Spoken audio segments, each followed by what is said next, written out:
I love that because it was Mandi, so perfect. It's so perfect. lead us in, Mandi. You've got us 80% of the way there already. No, I feel like you need to continue with your thought now. I gave you the No, concept, I like have no thoughts. I oh, had no thoughts, and I you took thought over and saved me. Suzanne was gonna take a right turn into our game pie, which talks about traveling or potentially modes of transportation. So in Suzanne's case, her mind, her mode of transportation, took her to our game pie. Oh my gosh, Mandi, gosh. Bless your beautiful brain. That Oh my that's good that's gravy. literally my brain like That's 95% of the bananas. time. So, there it is.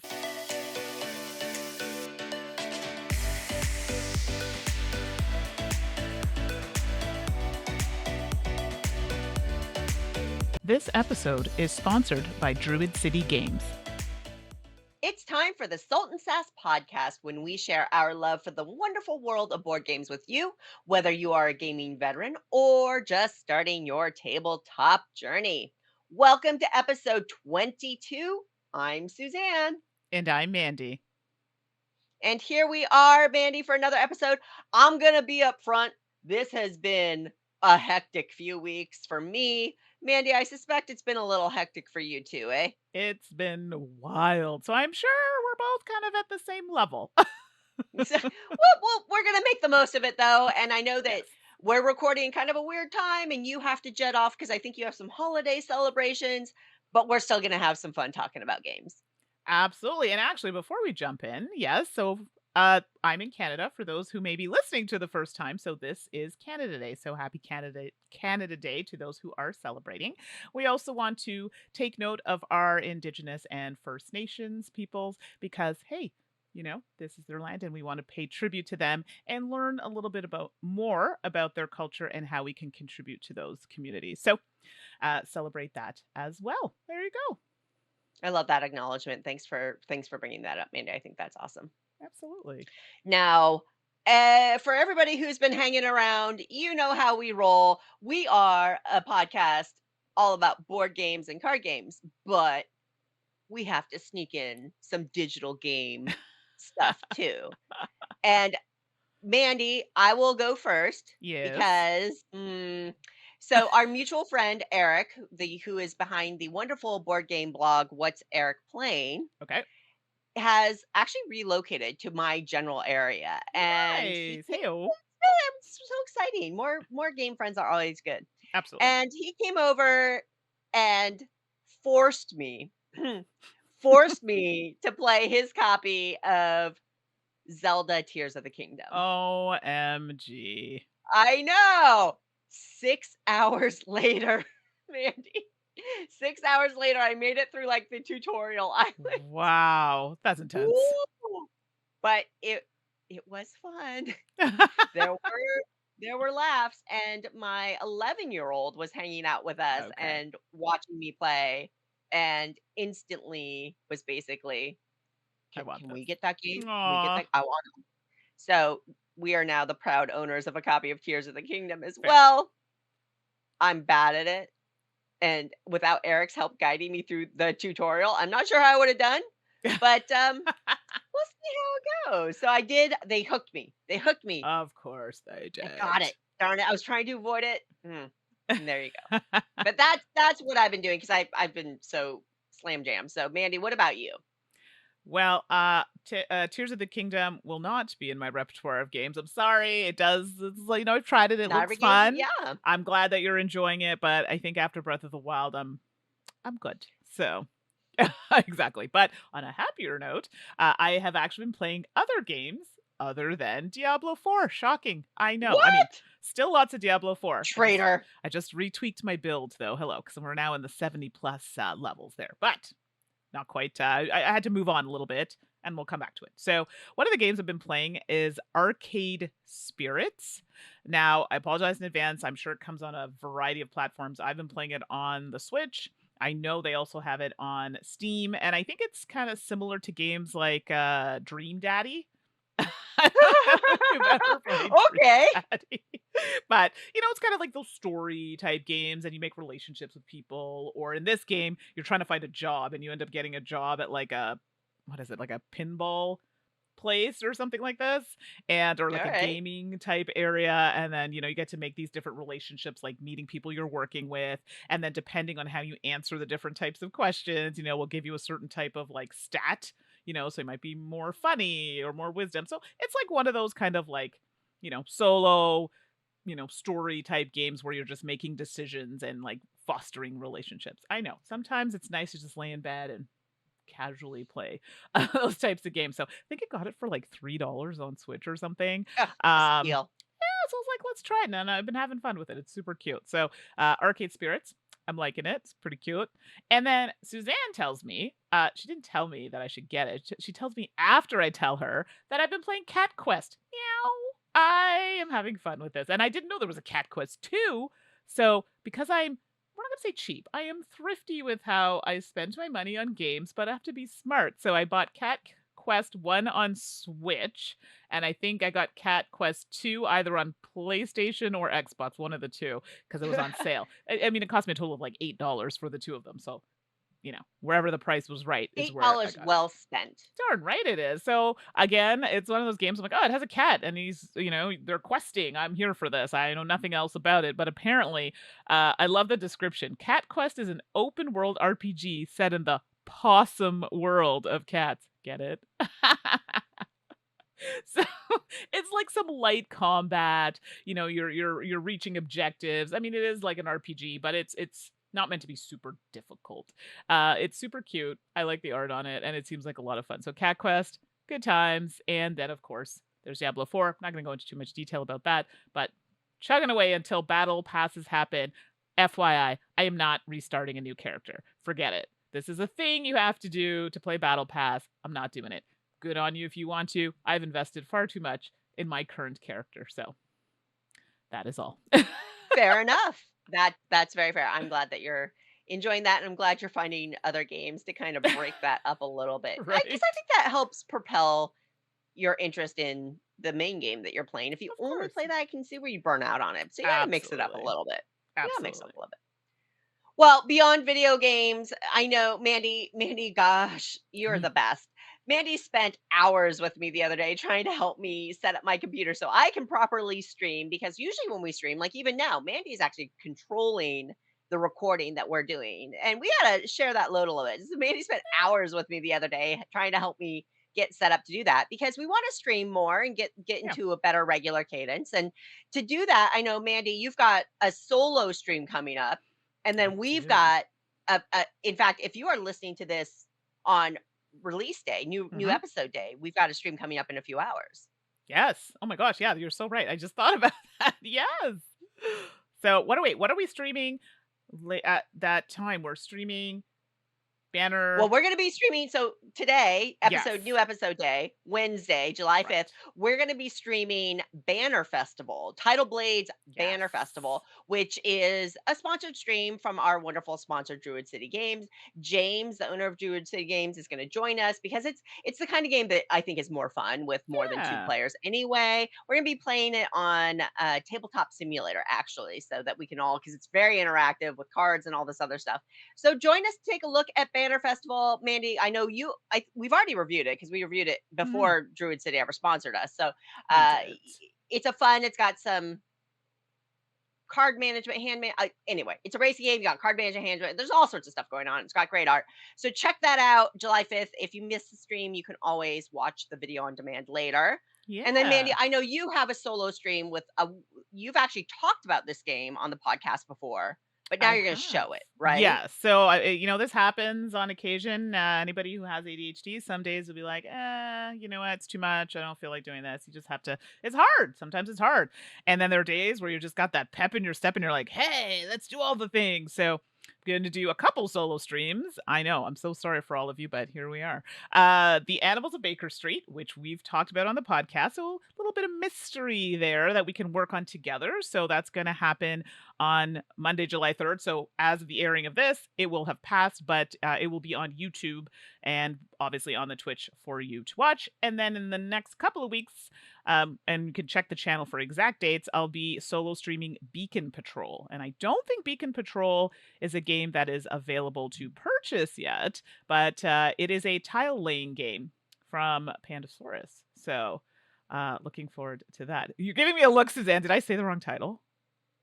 No, you didn't say the wrong Okay. title, but yeah, it's I'm literally about to I was planning on reviewing it in like 3 minutes. So, No, this is great though. So you review it. okay. Everyone can hear like, oh, maybe I like this, and then you can come watch me embarrass myself and play it solo. So let's be Oh, clear. I'm so watching that because well, you'll see. We'll talk about it. My We'll no, talk my about it in a solo minute. streams. Let's. Mhm. I try to.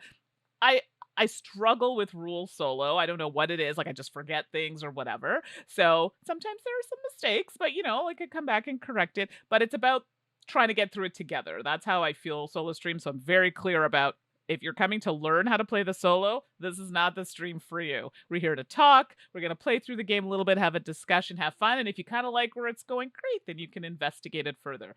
Don't want to put any promises out there about how good I am at teaching solo playing. But anyway, so there you go. So the Animals of Baker Street and Beacon Patrol, look on the channel for those. Awesome. All right, before we step into a couple games that we've been playing, Mandi, I there are a couple of campaigns that we want to highlight as usual. I'm so glad of the one you picked because if you didn't pick it, I was going to. So please, Yeah, ladies so first. what is that saying? Age before beauty. You go first. Beauty before. Oh, okay, okay. I'm Well, kidding. then fine. I'm I see totally how it is. joking. That was No, so don't let I'm it go. kidding. You said it. I'm My heart sorry. is wounded, and I'm gonna go first now. This old lady, this grandma, is gonna go first. All right. So first up, crowdfunding. I love you, I Mandi. feel so bad now. I'm so sorry. That's okay. I'm used to being old. It is what it is. Uh, First up for me, 2024 Quest Calendar. The Quest Calendar Hmm. is back. For longtime listeners and viewers, you'll know that Mandi and I are both pretty big fans of this, what is a series now of Quest Calendars, Wait, where it's literally I what? was reading it, and as you were saying it, it didn't register in my brain. Yeah, It's the 2020. yes. It's the next one in the series of calendars that we love. Oh, I'm sorry. Please continue. Oh, thank you, thank you. So as you can hear from Mandi's interruption, that we love this series. So quest calendars are a one of those calendars that's like a big stack of paper, a big pad of paper, and every day you get another element in this ongoing solo RPG experience. There's been one set in space. There's been the two I have are one like kind of a space fantasy, and Mm. then previously there was kind of more of a traditional fantasy one. Well, the 2024 calendar is an animal fantasy setting in which you play different anthropomorphic animals fighting for the future of Renwood Forest against the evil insects who are trying to take it over for themselves. Wah, ha, ha, ha. Uh, you can get just the PDF for the download of the quest calendar is just $7, which is a really excellent bargain from a return on investment there. You can also get a printed version of the calendar, which is actually what I prefer personally for $22 plus shipping there as well. And there are a whole bunch of other add-ons like you get little booklets that help you track your characters and track the action. There are cards, there are coasters, there's all sorts of little fun accessories that you can add on, but those are the two basic items in the 2024 quest calendar. The art looks great and just I don't know anything about this particular one, but I can say, and I think Mandi, you can reiterate, I've thoroughly enjoyed the other two quest calendar experiences I've had. So, of course, I'm already backing this one. And the 2024 quest calendar campaign ends July 22nd on Kickstarter. So I was perusing Kickstarter, and I don't know how I missed this because I love it. Like I have the other Mhm. ones, like you do as well. I have to say, I think the second one got a little too involved with the secondary book, like with the ship and things like Sure, that. sure. But I still enjoyed it. I just feel like there were a couple elements that maybe want to pull back for the next one. But the theme of the next one sounds more up my It looks alley. great. It looks really fun. So feel free to drop that link in there, Suzanne, in the script so I can go Will check it do. out. Very excited. And that's 20 ends July 22nd on Kickstarter. Oh my gosh, I can't believe I missed that. Well, as I said, I was perusing the Kickstarter and I came across something that actually I had pinned it to come back to it, and then I saw that it had launched and I was like, oh, I have to get it. And it's called Shelf Care, a tabletop coloring book. And I know there are lots of contributions to this book by a variety of artists. I think Anna Maria Phelps is running the campaign, but there are other people that are involved. And it is Oh, a, tons. yeah, like a ton of people that you'll probably recognize. And it's just that, a coloring book. And it's a board game and RPG themed coloring book. And it says they're featuring 20 artists from the tabletop games industry. So for sure, you're bound to run in at least a few that you recognize, at least by name. The campaign is supposed to, it runs until July 18th. So you do have a little bit of time to check it out. But I love the title Shelf Care, right? Because it's like self care slash shelf care, because we know sometimes we play games. This makes us happy. And I mean, I'm a big, supporter of the art in board games. That's something that I know both of us like to recognize and, oh, this is really nice, or at least seeing how it really ties into games. And yes, it makes me happy. And it's coloring. So, I mean, how can I say no to that? I enjoy a good coloring book. I have a whole knapsack here full of pencil crayons. Yes, pencil crayons and knapsack. I said those two things. And some You're so crayons. Canadian. I know. That's a whole other thing. Coloring pencils or whatever y'all call them. But I love coloring. So these are it's I think it retails for about $20 US for a physical copy, but they are also selling a PDF as well. I'll be honest with you, I've been doing a lot of the PDFs, but it is more work than I'm willing to put in at the current time. So I decided to opt for the physical copy this go around. So that's Shelf Care, a tabletop coloring book. Yeah, I'm very excited for this one too. It just looks delightful. Agreed. All righty. Well, you know what that means. If we're done with crowdfunding, we get to talk about the games that we have been playing. Games, games, games, games. Okay, Mandy, before you get into your first game, I Yes. just want to quickly mention that I finally got Exit the Haunted Roller Coaster to the table. Now, you may not even remember that, but ages and ages and ages ago, Mandy, there were two Exit games that came out at the same time. There was the Haunted Roller Coaster, which you played, and then there was like, oh, now I can't remember the name of it, but there was another one that came out at the The same carnival time, one? and maybe that was it. Yeah, Yeah, yeah, yeah, yeah. and they came out at the same time, and you had played one and I had played one. And the one I played was one of my favorites ever. I So good. just loved it. And then you were saying that about Haunted Roller Coaster. And I kind of held on to it for a group of friends and I to play together. And well, we finally played it a few weeks ago. And I got to say, you were right, Mandy. You were Oh. right. So, Exit Oh. the Haunted Roller Coaster was just a delightful one. Now, this is like only a 2 pip difficulty one. So, Hey, it's hey, not hey. a Still no, good. no, there's no judgment. Still Like, good. it's not a super difficult one, but what it was really fun. Nice. I And love I that. mean, what else do you want? Like, Yeah. the It's puzzles totes to be were fun. interesting. There was a nice diversity to them.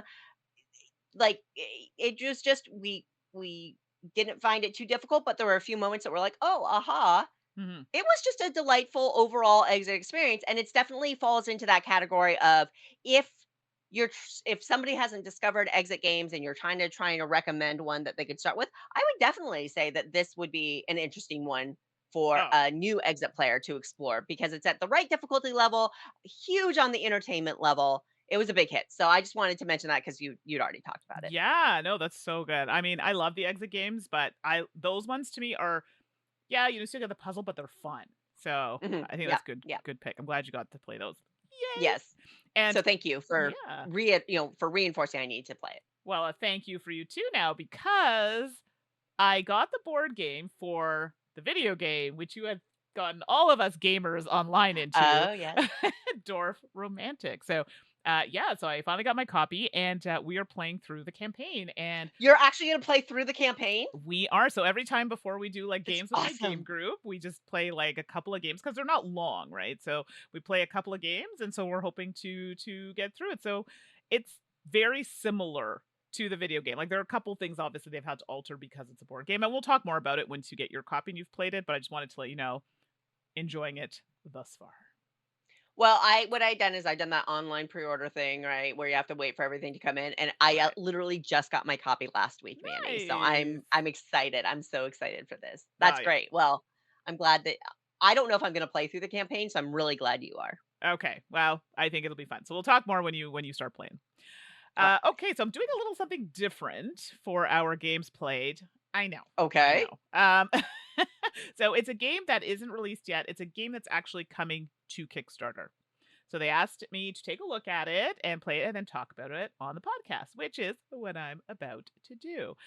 Before I get into that, and I'm so sorry, I'm all over the place today. I actually forgot to mention it. And if I don't say it now, I'm going to forget.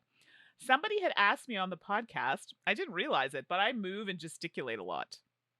You'll see me kind of like, for those who are Yeah, you watching, I talk with do, your hands. Yeah. but I also move my chair a little bit and things like that. I have a hard time sitting still. It's just that simple. And I don't, the Okay. question wasn't meant to be in a mean way or anything like that. I think it was more of a curious thing. Oh. And I meant to mention it earlier and I'm sorry, I forgot. So, and that's also part of it. I forget things. But Suzanne knows this well. So if you see me on the podcast and moving, I just have a hard time sitting still. It helps me concentrate a bit better when I move. So there you go. Anybody else who falls into that category? Let me know. I know some people use like fidget tools, and I have those sorts of things too, but they're a bit noisy when I do the podcast. So I do the casual chair swing, and it makes me look, nice and celebrity like. So there we go. Okay, so sorry. Back to our regular programmed scheduling. Oh my gosh, what did I even just say? Back to our regular Regular scheduled scheduled program. programming. Nailed it. Nailed it. Yes. Okay. Oh boy, say that like a million times fast. So I'm going to be talking about a game that is coming to Kickstarter July 11th. Ooh, that's soon. And it's called Picky Eaters. So this is designed by Tanya, and I'm sorry if it's Tanya or Tanya, I'm not sure, Basu and Avi Seton. Art is by Alex Hoskins, and the publisher is LeFou. It's for 2 to 6 players. It plays about 20 to 40 minutes, and it's a card game, really. So it comes down to. So in Picky Eaters, you're making food. So you have recipes and cards, and you have, I guess, I don't want to say clients, but people that you're trying to make some really fun dishes for that they want. And you'll notice on some of these cards, some of the people they love certain things. And then you have them where like, yeah, I'll take this. It's okay. And then they have other dishes. They're like, no, thank you. So each card has like different things. You might have a dog that really loves peanut butter, but is not so, happy to have pizza. I mean, that's a lie, but I'm just giving you a random example. So this game does play 2 to 6, but there are variants for 2 and 3. And I did get to play it at a larger player count and a smaller player count to test it out. So when you're setting up the game, you're going to have a display of guests or people that you're trying to feed, right? And then these are the people that are going to have their requirements of what they're looking for. And the game is played over 5 rounds, so you will have opportunity to feed the different people.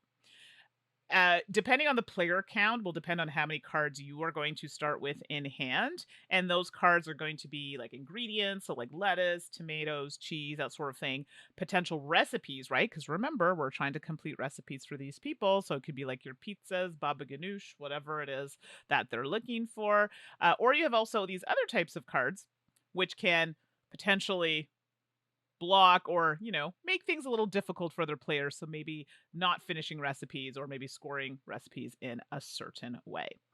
So what's going to happen is every time a round starts, you're going to reveal a new guest, and this is kind of a way of tracking how many rounds, right? And each player is going to get 5 food cards. Now, keeping in mind, depending on player count, this will change. You will get more if you're playing with fewer players, and you're going to take actions. There are different types of actions you can take on your turn until you're just like, I don't want to take any more actions. And it includes things like discarding a set amount of cards to get a better card because you're trying to fulfill recipes or trying to get recipes, and maybe that's not happening. You could also take cards from a display. There are a display of cards with the different ingredients, or sometimes recipes come out that you can take. So instead, you could just take a card, somebody else's turn. They could discard cards to get a card. There are a variety of ways for that to happen until you get to the point where you're like, you know what? I can't fulfill any recipes, or I've fulfilled all the recipes that I have. I'm going to pass for this round. Okay. And then it keeps going till everybody passes. And then you're going to repeat again for the next rounds until you get to 5 rounds. And at the end of 5 rounds, whoever has the most points wins, and you get points based on the types of recipes that people were looking for. So if there was a recipe that they loved, you're going to get, sorry, I'm doing this off the top of my head here. I think it's 4 points potentially. And then if they get fewer points for ones that they kind of like, and then it's negative points for the ones that are like, I hate that dish. So having recipes that someone hates out is not great, but maybe another player or another guest loves that recipe. So you have to kind of make those judgment calls, but there are other cards that can mitigate that. So it just depends. I think that's a general idea of the game. So hopefully you understood.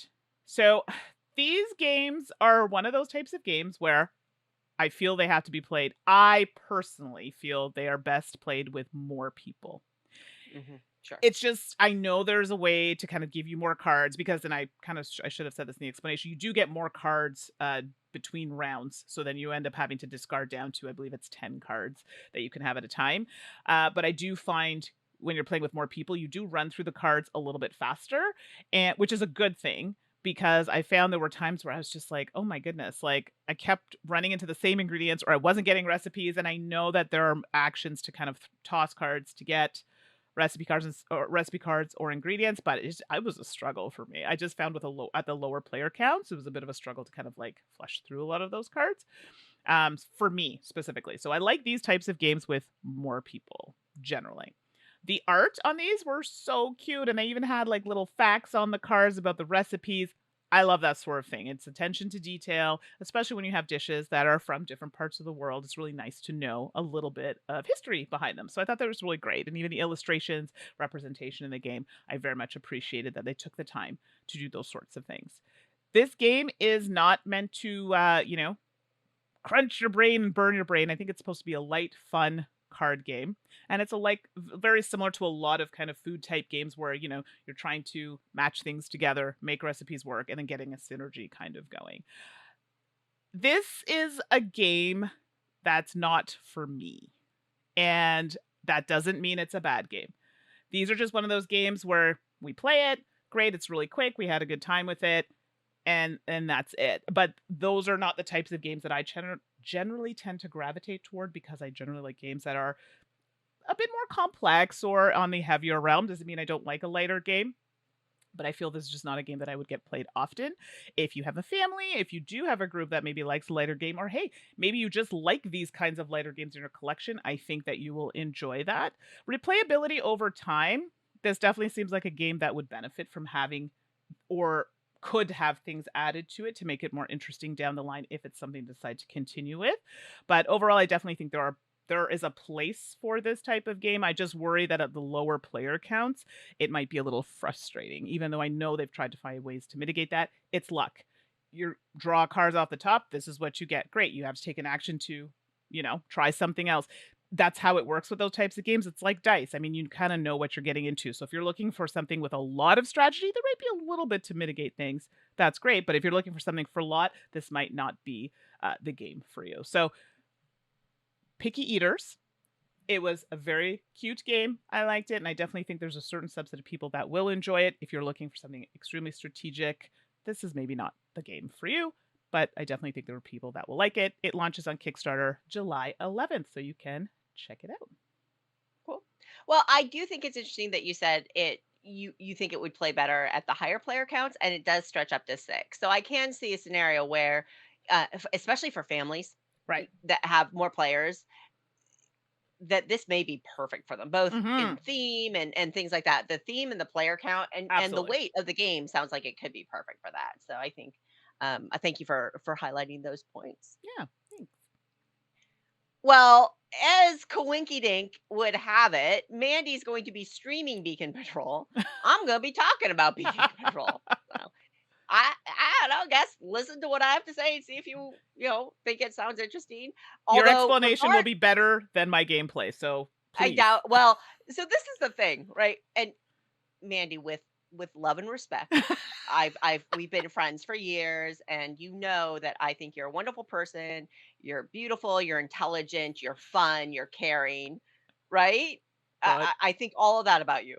I think regardless of what people think about the game based on what I say, they should still watch you play it because I think it's bound to be entertaining. oh, it'll be rough. Let's be clear, really rough. So with love, I love you, Andy. You're the best. So let's talk about Beacon Patrol.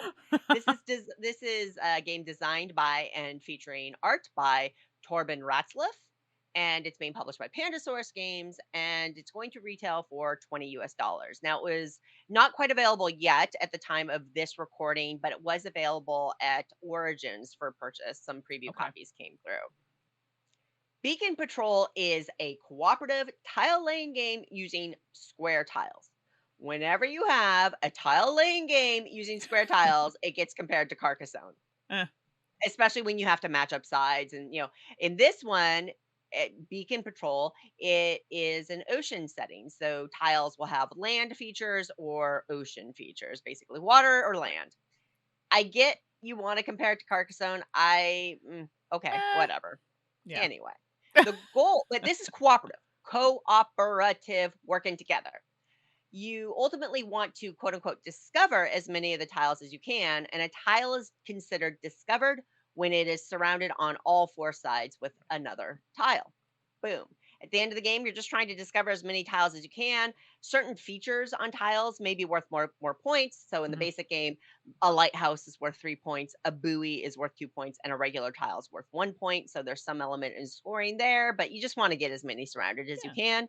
It's pretty simple from that aspect. So you're going to shuffle up all these tiles, and everybody gets 3 tiles as their hand, and you're going to get some little propeller tokens that we'll talk about in a second. And on your turn, you're going to place as many of your tiles from your hand as you can or want to, and move your boat around. End your turn, draw back up, and keep on going. So your turn looks like placing a tile and moving your boat onto that tile. You can only place a tile in a space that is next to the tile that you are on. Yeah.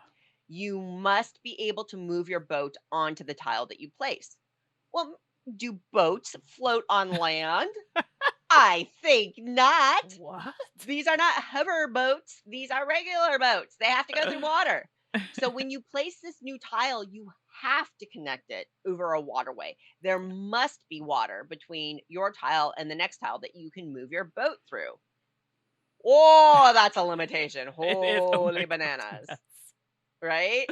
So And that's how you do it. So if you can, like I said, you can play through your entire hand. It's as many as you can or want to place before right. you move on to the next player. And then you play through all the tiles and the game's over. The propeller tokens allow you to move your boat around through the waterways to get to a new location so that you have a new spot to place a tile down. These propeller tiles are so important because, holy cow, that limitation of you must place it next to the tile you're on and Oh, you can only move through water. That limitation is massive. I it is. cannot understate how massive of a limitation that is and how much tension or pressure it adds to the game, because inevitably you're going to end up in a space and you want to lay these tiles out and you can't. So when you cannot place a tile because there's no water or what have you, Right. that's when you are using these propeller tiles to move around the board to get to a new location to play whatever tiles you have remaining. Because again, you want to get these tiles out. Discarding tiles is discarding points Mhm. essentially. So that's a bad thing. That's the whole game. That's how it plays. Also, in a multiplayer game, you can trade a tile once per turn with one of your collaborators because again, it's cooperative. You Yes. can also play this solo, and I've played it multiplayer and I have played it solo. It is for such a simple game. Ooh. It is very challenging. It I is. find it now, Mandy. Maybe you don't, but I found it very challenging. That limitation and how to maximize your movement and plot that out and plan out based on the tiles that you see in the pool of available tiles.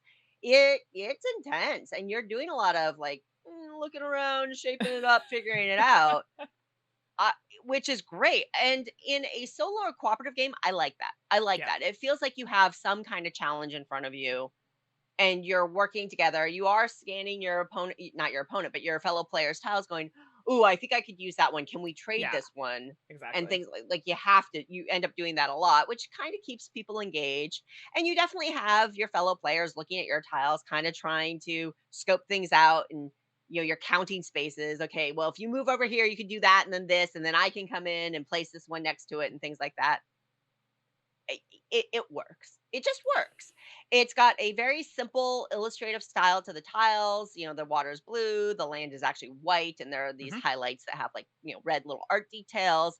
Very simple, but I actually find it very visually appealing. It Yes. also makes it simpler to understand where the water is and where it isn't. I think sometimes because that's such a critical rule, you can clutter it up with too much art sometimes, but the art style and approach is very appealing in this particular game. I think even though some people might call it simple, I find it very nice. Yeah.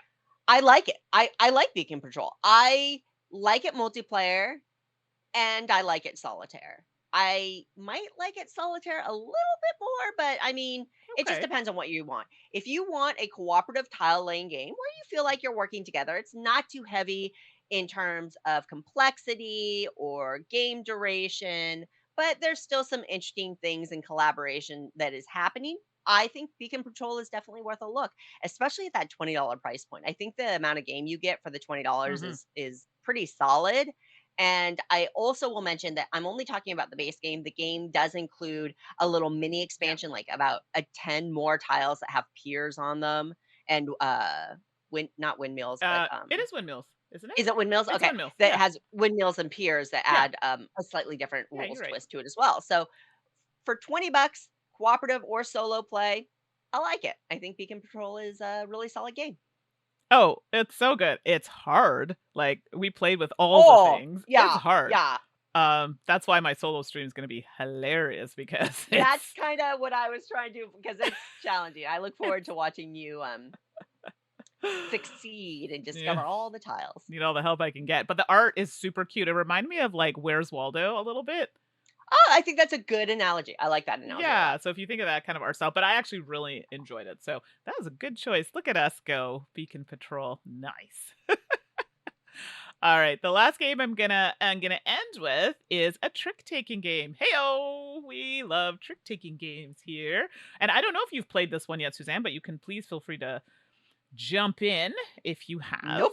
Oh, you No haven't yet. clue. Okay, so the game is called Aurum, and it's designed by Shrish Bhat, and art is by Stevo Torres, and it's published by Pandasaurus Games. There you go. It's for 3 to 4 players, which is common for a lot of trick taking games, and it plays in about 30 to 45 minutes. And this, don't get mad, it's a pre order. So I don't know if it's available in the States, but in Canada it is a pre-order, and it is looking it's going to sell for about $19 Canadian. So it'll probably be similar to that or just under that in US pricing. I mean, So Mandy, I'm just going to interject here, and maybe this sounds, I don't know, not great, but the reality is that you've been talking about board games and reviewing board games for 8 years? yeah, Years and years and years. It can't surprise people that sometimes publishers send you a preview copy. Come on, like, that's I and we know. are very transparent, like, we do receive review Yeah, copies, sometimes we don't, like, the game I'm about to talk about, I I purchased mean, it, whatever, yeah, but, exactly. yeah, I it's okay for you to talk about a pre-order game, Mandy. I'm I glad you are because know. I love trick taking, and I haven't heard anything about this game, so thank you. I feel bad. You know what it is? I feel bad because I'd be like, oh, if it sounds so good, someone just gets really excited and it's like, oh, but I can't get it yet. I Yeah, and then mean, they have to wait. Yeah, that's yeah. So it's true. more like the That's true. waiting Yeah, that's and that's a good point. You should feel bad, Mandy. I don't like you. I'm sorry. But you're still gonna hopefully love to hear about it, and then you can get it when it comes out.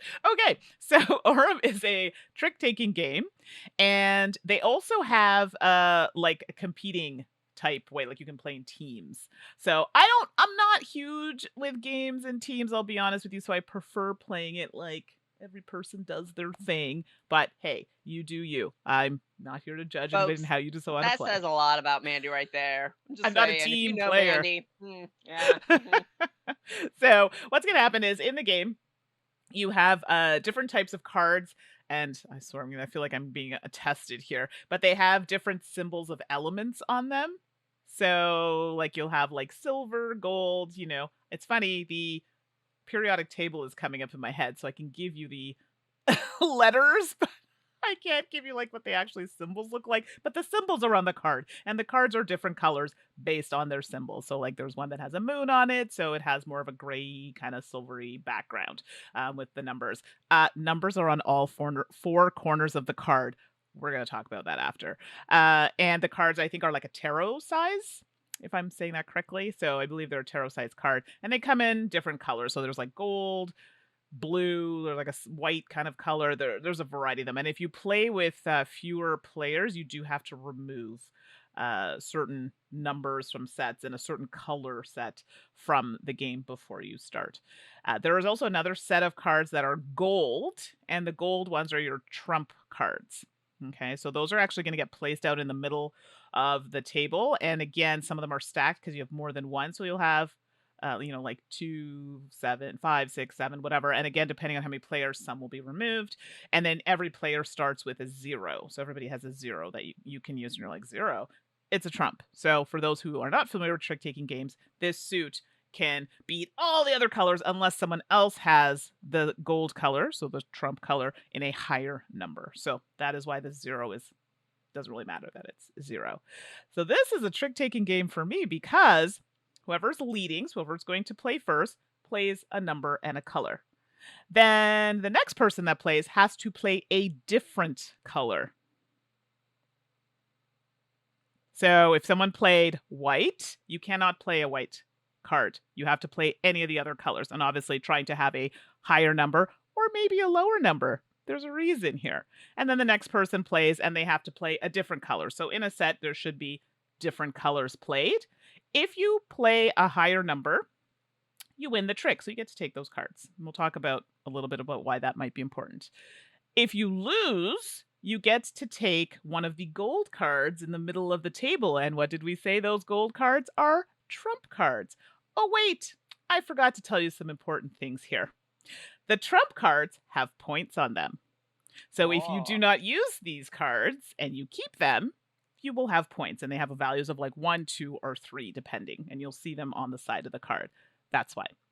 This is also similar to some other trick-taking games where you bet in advance about how many tricks you think you're going to take. So how many you think you're going to win. So I think if you get it exactly on what you said, so I'm going to win 3 tricks in this round, you get that, and then it's times 2 or times a certain amount of number. So you end up getting like a lot more points. And then I think if you go over, you just get, I think, based on how many tricks you've won. And if you go under, you don't make it at all. Well, that's not good for you because you're not getting anything. Okay. 0 for you. You'll still That's have your, yeah, that's not great. You'll still have your points if you win trump cards from playing lower numbers, but it makes it harder for you to win that round. And you're going to, so you do that till all the cards are played, and then whoever ends up getting the most points gets a little gold nugget, and that kind of tracks, okay, they've won that round, and then you play again until someone wins like the next little gold nugget. Hey, okay, they've won 2 out of, the game. So if they've won both of those, well, then they've kind of won the game. So this is a game that I liked because you could still play lower numbers and still get something out of it points wise by getting those trump cards, which have points if you didn't use them. If you play higher numbers, this is where you kind of have to balance it out. You still have to win tricks in order to meet your goal to get points, right? So you have a couple of things that you could do there. So it was weird because you're so used to playing on suit if you can, and then Mhm, obviously mhm. off suit if you can't. And then playing low numbers generally doesn't give you anything good. And that number you play ends up having to match one of the gold cards in order for you to take it. So be careful. If you play a card and it's not there in the middle display for a trump card, you're not getting a card. So you do have to monitor that as well. So I love trick taking games. I love when people have different takes on trick taking games. And I have to say, though, this was cool. There were so many things going on, playing the low number, potentially getting points on a trump card, everybody playing a different color. So you're now really paying attention to what's being played. And even me, who never counts cards or thinks about any of those things, I'm like, oh, well, someone just played that 9 green, and I have a lot of green in my hand. Chances are they don't have this green, so I can play green and know I'm going to win this or lose this trick. Like, if you have me thinking like that, good on you. So, all that to say, I really enjoyed Ormy. At the end of the day, the basis is still a trick taking game, but they've just kind of like had a twist on it. The size of the cards, great. I know sometimes people are not crazy about cards that end up being a little bigger or smaller than the norm of what we see with cards. I like it. I like big cards. I like big cards, and I cannot lie. You other players can't deny. Oh my good God. Oh no, I can't believe you got me grooving to that. I know, it's so good, so good. And we're old, so we know the song. I said we. Like, And something else, and this has been a discussion I've had on Twitter before. So I'm really rambling with this game because I really enjoyed it. The numbers are on all four corners, and people are like, why does that matter? It matters to people like me because, and I put this in quotes, I fan cards the wrong way. And I only say wrong, I shouldn't say that. Maybe I should say it like snowboarding, the goofy way. So it's like the way that not everybody else does it, I guess, or most people do it. And a lot of times when I do that, I end up missing the numbers on the cards because they get covered, right? Because they're meant to be fanned a certain way. And so anytime you see me play trick taking games, I reshuffle my hand a lot because I have to keep putting them together, spreading them out, putting them together, spreading them out because I can't see the numbers. So very much appreciated that detail on those cards. I'm convinced it's a left brain, right brain thing, but that's a whole other podcast discussion. I liked the art. It was really fun. It's busy, but not at the same time. So whoever follows me on social media, I did post about it on Instagram and Twitter. It's still clear. Sometimes you see a lot of busy art and you're like, "Oh my gosh, like it's a lot." It's still very clear and it's readable, and I really enjoyed it. It made me happy. I liked it a lot. So, there you go. So, I enjoyed the game itself. I enjoyed the art. I enjoyed the little details with the numbers on the cards, even the size of the cards. Orem, sorry, I went on way too long about it, but I liked it. no, that's exciting. Like, I now you've got me figuring out how to pre-order it because I can't buy it today, Mandy. I'm Darn you. sorry. I'm No, it's sorry. awesome. And I just peeked at the cards online, and you're right, they look super cool. Yeah. All right, to wrap up games that we've been playing, fiction. Oh, Fiction. do I know this game? Maybe I I don't. don't know. Do I'm you? excited Well, to we're gonna hear. find out about it right Yeah. now. Fiction is a small box game from All Play Games, who used to be BoardGameTables.com, and we talk about their games fairly frequently. I tend to very much enjoy the games that they publish. I think that they've got a great eye overall, and of course, their production quality is always beautiful as well. Fiction is a game designed by Peter C. Hayward. We have graphics and illustration by Anka Gavril and Danielle Porfiri, and like I said, published by Allplay. Now, my understanding is that this is their first effort to go direct to market, and they've got it on like Amazon basically for $20. So it's very affordable. It plays 2 to 8, and it is a one versus many word deduction game Hmm. based on Wordle. You know what? I do have this game. It's somewhere on that shelf up Okay. there.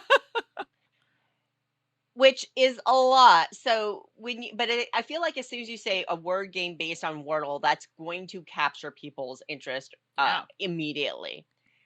But this is a deduction game. So what's going to happen is that one player takes on the role of the librarian. Now I'm going to lean into this a little bit because they did, and I, feel compelled to.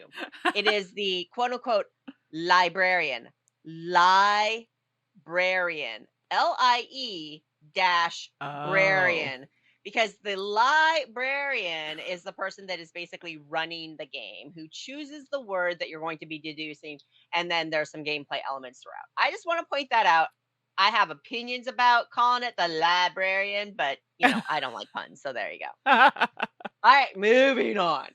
So basically, what you get is a board with the alphabet on it, and that's for players to track what letters that they know.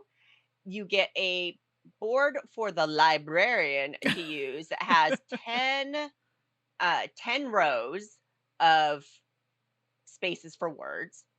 And then you get these little placards that have space for you to write 5-letter words and divots. And those divots are for the librarian to put in tokens after the word's been out there.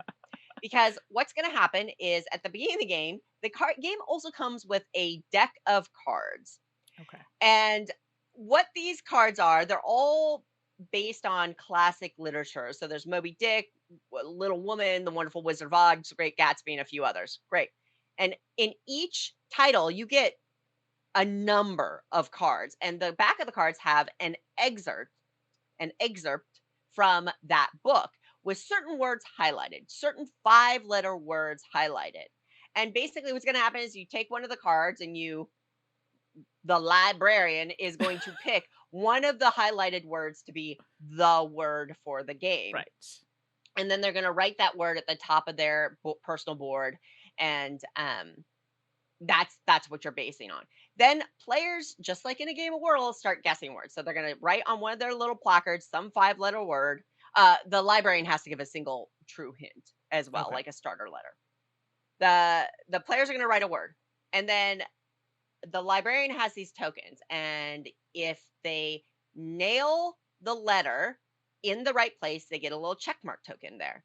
If they have the letter correct, but it's in the wrong place, you get a little swirly token. And if the letter is not in the word at all, they get an X token. So the librarian will put these little tokens under each letter.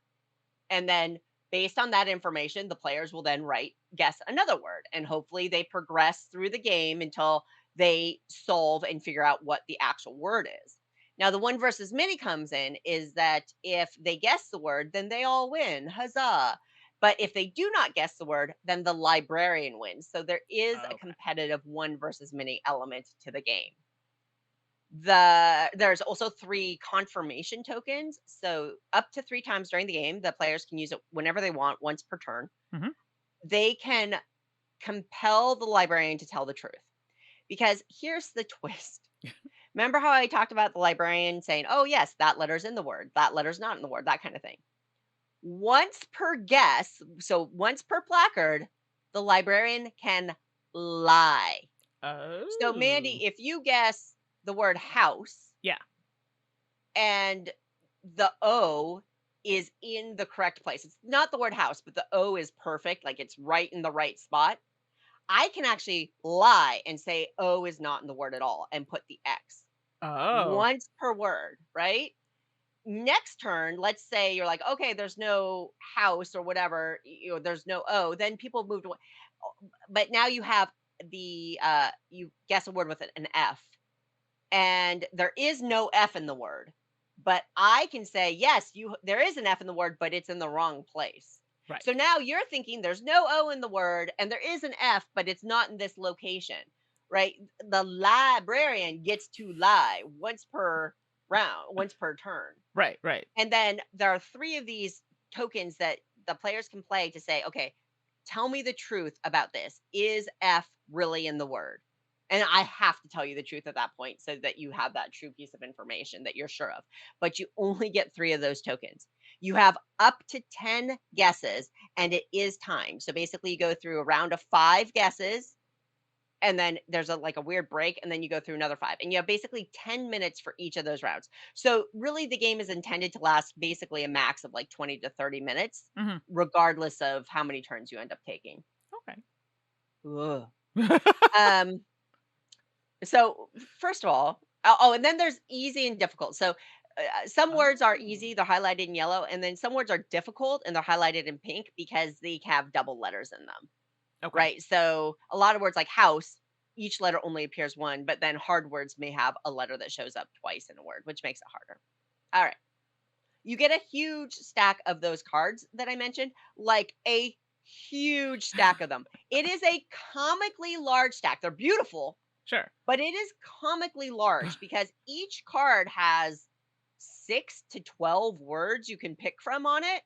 And each book has at 6 to 10 cards at least for it. And then Oh, there's like wow. 6 books. You have so many of these word cards. I think it's kind of silly, to be Yeah. honest. Like it's just way more than I think you would ever need. But they are pretty and they're fine and they do no harm being in the box. Don't get me Right. wrong, they're there. But I just once you know how to play, I'm like, why do I have so many of these cards?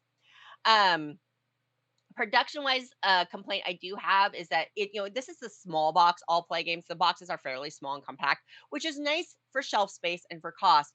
But in this particular game, it actually makes it hard for you to shield the librarian's player board. And so we found that we were using other game boxes or things like that Oh, to, check to over. mask it so that people couldn't see, because there's just not enough room in the game box to include a player shield that's appropriately sized, I guess, which I would have sacrificed some of those cards and tried to come up with like a multi-fold player Mm. shield, quite frankly, but it is what it is.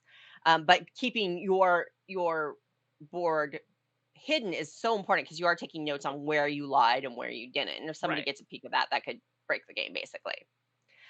What I will say is that I think it's hard. I think the game is hard. The rules are pretty simple, and anybody who's familiar with Wordle, I think the nice thing about basing on Wordle is people who are familiar with Wordle, they will catch on very quickly, even if they don't play board games. Even if they've Yeah. never played a real deduction board game before or word game before, if they know Wordle, Then this will be. learning this game is very simple, which is awesome. I do think it's very, very challenging depending on how people think, what their vocabularies are, Hmm. how good or poor the librarian is at their role. It can make it really weird, I guess, for lack of a better word. Um, and it can, depending on the players, like it can drag a little bit. And this is all very player based. It says it plays 2 to 8, but quite frankly, I don't think I'd want to play with up to 8. I think I'd want to keep Oh. the player count a little bit lower, where you have one librarian and maybe two or three other players, because I just think it Oh, doesn't. interesting. You Okay. get some weird. The social interaction just gets a little weird and clunky. It can slow things down, or it becomes circular, or people just don't feel engaged at some point. Mm-hmm. Uh, Again, that's based on the people I played with, not necessarily true for your group. There was some discussion with some folks about how they thought the librarian's role was more fun. I think, again, your mileage may vary on that one. I thought it was fine when I was guessing. I did feel like it was hard. Like it's hard to guess. It's hard to suss out these lies. And when and how you use those confirmation tokens, Hmm. absolutely critical. Tracking what you know, absolutely critical. And like any deduction game, if you think you know something but you're wrong about it, it can throw you off for the whole game. Um, yeah. So I mean, that's fiction. It is a Wordle inspired word deduction game. I think that there are people who are absolutely going to love this game. Mm-hmm. I like this game. And but more specifically, my regular larger game group is lukewarm on the game, so I don't know if Oh. I'm going to be able to get to play it again. That's that's them, and I love them, and that's fine. Not every game can be for everybody. I tend to think I like the game more than them, and I can see where there will be groups that love words, love deduction, love the twistiness and turniness, and have a great social dynamic in their group to manage that, and it'll be perfect for them. And for $20, it's just a very affordable game that packs a nice amount of gameplay in there. So that is fiction. I appreciate the reminder. I have this little shelf behind me is supposed to track all the games I need to play, and it's small, so I have a feeling it fell behind on my shelf of all play games. So I have a game day right after this we record, so I'm gonna go. I think I have to bring it and check it out because there's going to be a lot of people there. So I'll be interested. I'll be really interested to hear what your friends and you think about it, Mandy. yeah, okay. Well, thanks for sharing that. All right, I think it's time to turn. I don't know why I said turn. I don't know. I think it's time to turn over, switch over, serve up. I don't know. I don't Turn like a understand right anymore. hand turn Been a because, long week, folks. but you're Yeah. traveling, right? You're taking a. Oh, you're good, Mandy. You're so good. It's time for game pie. I love that because it was Mandy, so perfect. It's so perfect. lead us in, Mandy. You've got us 80% of the way there already. No, I feel like you need to continue with your thought now. I gave you the No, concept, I like have the. no thoughts. I Oh, had no thoughts. And I you took thought over and saved me. Suzanne was gonna take a right turn into our game pie, which talks about traveling or potentially modes of transportation. So in Suzanne's case, her mind, her mode of transportation, took her to our game pie. Oh my gosh, Mandy. Gosh. Bless your beautiful brain. That Oh my that's good that's gravy. literally my brain like That's 95% of the bananas. time. So, there it is. But so if you didn't catch all of that, we're going to be doing a game pie which deals with travel slash modes of transportation. You had to give a little wiggle room there. And yeah, there are a few more games there that I thought. Then I was like, oh yeah, Yeah. oh Yeah. yeah. So I'm going to jump right in if that's okay, Suzanne. Please. It's going to be a mishmash, well, much like my brain. So here we go. The first game that's on my game pie is On Tour. And I know this is one we've talked about. And I think I even picked up the newer or the other version of this game because it came out with like another version of On Tour. I'm not sure if that was Sorry, off the top of my head, but On Tour is what I'm talking about today. And well, this is a roll and write, and I like this roll and write because it has chonky dice, and they're not just like your regular six-sided dice, so it's kind of cool. But to make it very short, you have a map and there are different numbers on the map, and then you have specific cards that come out, and you're trying to make sure that your rolls correspond with the areas of the map you need to kind of get to. And the map's kind of sectioned off. It's been a hot minute since I played it, in different parts of, is it the United States in this one? Because I In the know original edition, there's more editions out now too, but yeah. right. So in the original one, it's different parts of the United States or different colors, and depending on like the cards route and the way that your dice roll will depend on where you can mark on this map. Keeping in mind that they have to be kind of done in a like an order, like besides something else. So you do end up putting, and when I say mark, I should say putting numbers in because that's why you're rolling the dice. You have to be careful because sometimes you can get stuck like, oh, I want to put a number here, but you can't because it numerically doesn't fall in line with what you've been doing. So On Tour, which is literally on tour in a van going across America. I like it a lot. Quite a fun roll and write. And chonky dice. Hey-oh. I agree wholeheartedly. As usual, sometimes game pies get to be really big, and you start to look at the list, and I'm like, oh well, crud, I got 70 games that could, Wow. So I put a little extra parameter on my game pie, and I limited it mostly to 2-player games. So 2-player games that fit your Oh, category is kind of where I fancy. went with it, Mandy. So first up for me, 1987 Channel Tunnel. This is a 2-player only worker placement game. It is in a small box, and it is from Lupin Games, which I believe is out of Spain. It is a phenomenal 2-player worker placement game that has a very, very clever worker mechanism. I love it. It's by the designers of Red Cathedral. So if you need a little designer cred there Mhm. from Llama Dice, and 1987 Channel Tunnel, 2-player about the Channel Tunnel. That's a mode of transportation, right, It Annie?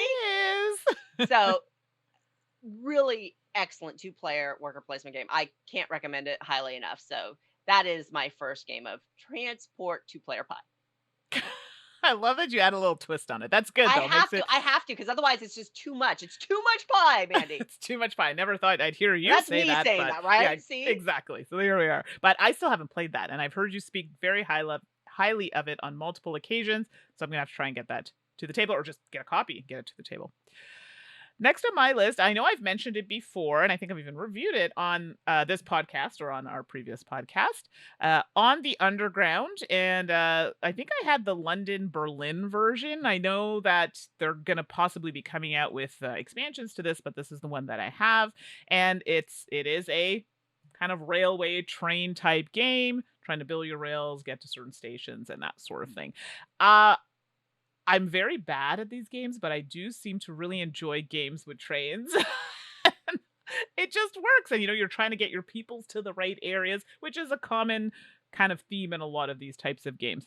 So for me, it's one that I found it was a nice playtime though. Like it's a shorter one, but still had a lot of like important decisions. So on the Underground, the London Berlin is the one that I have. I really think you should all try it if you haven't. And I think it's also on Tabletop Simulator or one of those types of platforms as well if you want to give it a whirl. Excellent. Next up for me, Emotep Duel. Now, Mm. Emotep it had a really great spurt of popularity, and then they came out with Duel. And I gotta say, I like Emotep Duel way more than I like big box Emotep Interesting. Okay. personally.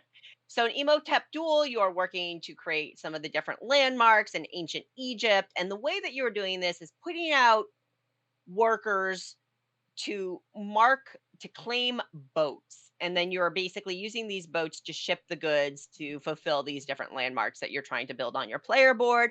So the boats are the mode of transportation where tokens come out randomly on these boats, and then once you have a couple workers in a given row or column, whether it's yours or your opponent's, then the boat gets to sail off and sail to your player board and deliver the goods. So that's my mode of transportation. Emotep Duel is a 2-player game that is a perfect lighter, medium weight game that Hmm. is very rewarding to play. It's very simple, Right. fairly quick, and I just find it very rewarding and fun and interactive, and highly recommend it. And like I said, I personally like it better than Emotep, the big box game. Interesting. I was really hoping you'd break out in song there. Sail away, sail away, sail away. But We it can do is a that for good the next one. one. All right, next one, next one. Actually, a musical game pie. Oh, okay.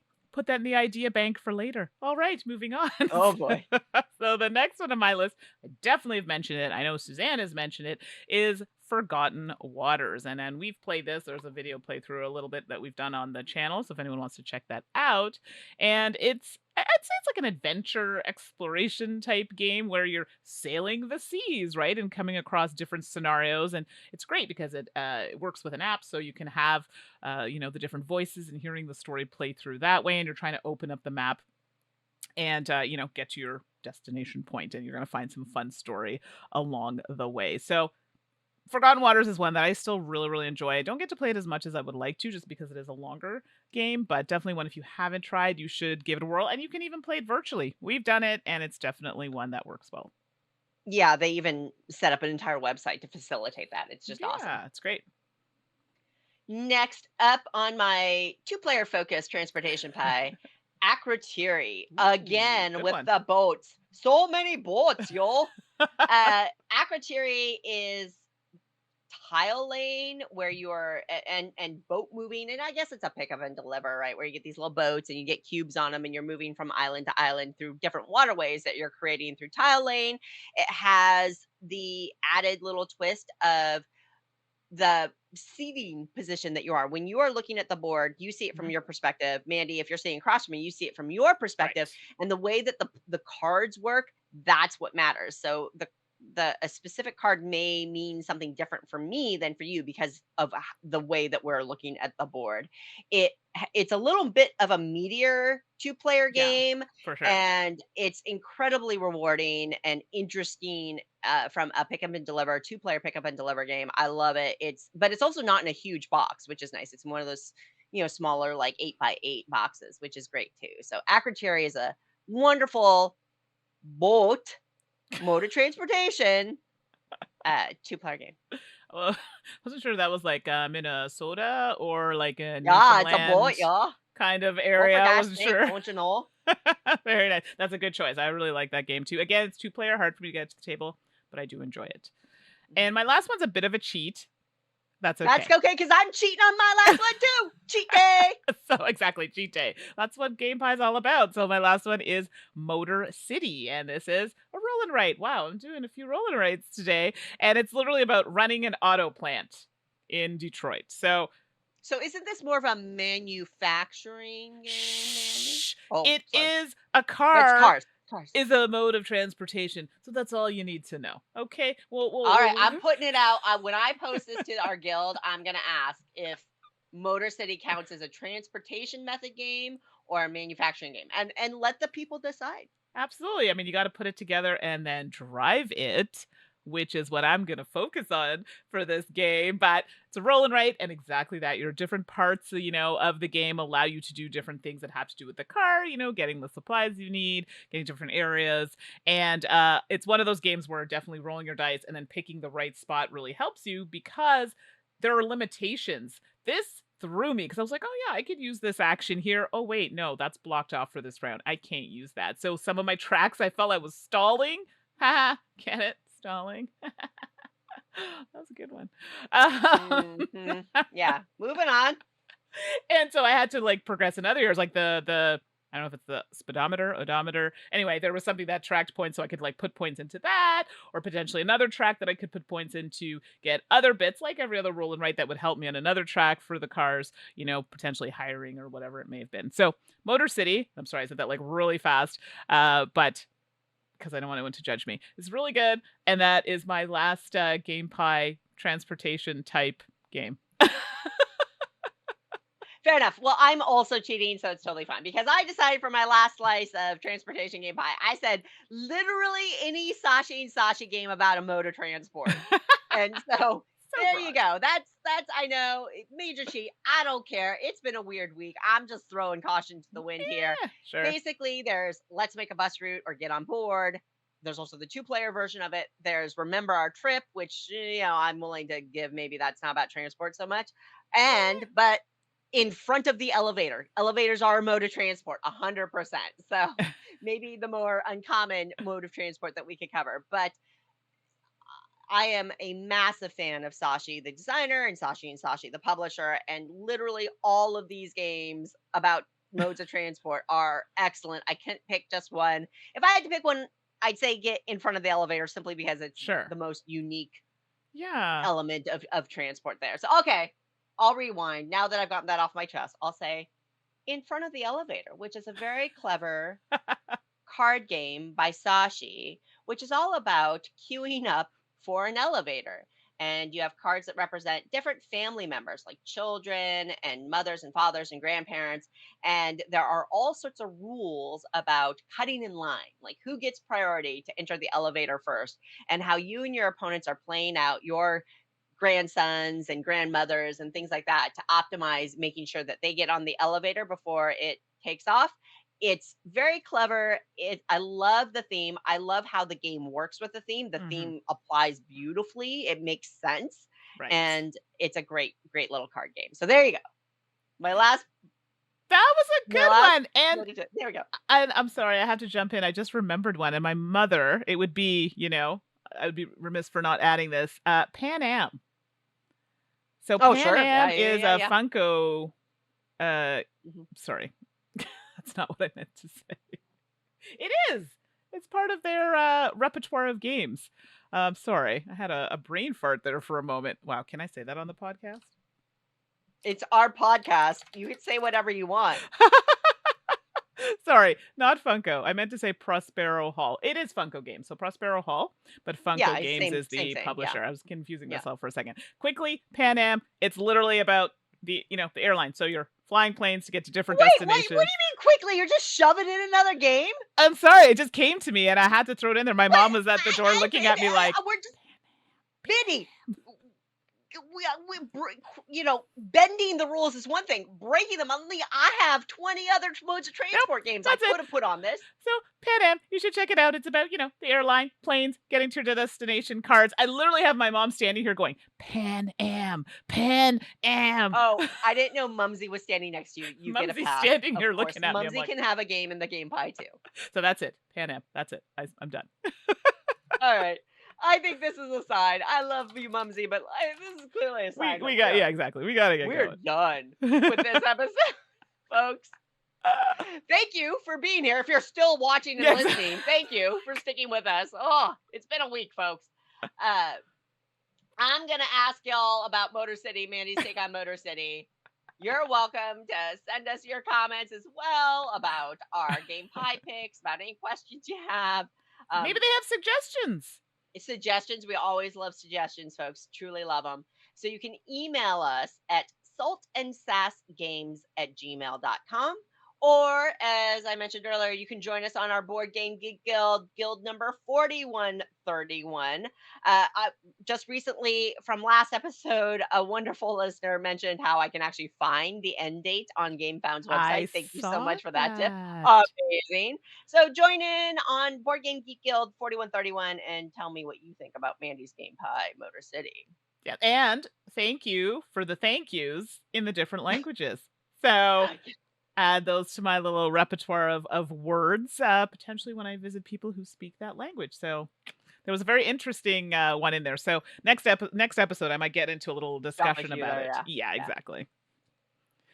Well, that's me, the socials. Heyo. So social media, you can find us here on the YouTube if you're watching the video version of this, but we're also on the Twitch, and you can find us at Salt and Sass Games at those areas, and we're also on the Twitter at Salt N Sass Games. So there's no and, it's an N, Salt and Sass Games.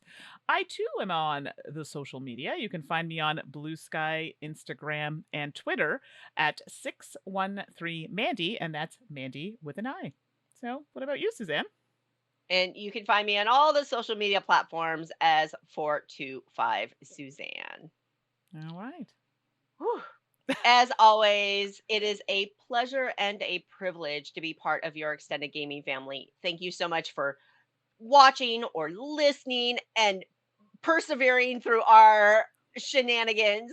We love you for it. Thank you, thank you, thank you for your support. It means so much to us. Uh, we will be back in a couple of weeks. We're approaching Gen Con in a month. Whew, Mhm. lots to get prepped there, and there's lots of game news coming out over the next few weeks. So I think we're headed into some really fun times for the board game world, Mandy. I do too. I absolutely think that. Until next episode, make sure you're staying happy and hydrated and playing lots of games. We'll see you then. For sure. I wanna sing us out though. Okay. Talky, talky, talky, talky, talk. Talk about the things you like to do. Like board games! Okay, bye everybody. Promotional consideration has been provided by game publishers in the form of review copies of games. This episode was sponsored by Druid City Games, where player experience comes first. Check out all of their great games at druidcitygames.com. If you'd like to support the podcast, please check us out on coffee.com/Salt and Sass Games. Thank you for your support. We are also a part of the Goonhammer Media Network. Check out more of their content on media.goonhammer.com. Salt and Sass is produced with love by Suzanne and Mandi, and we'll be back next episode with more salt, more sass, and more games.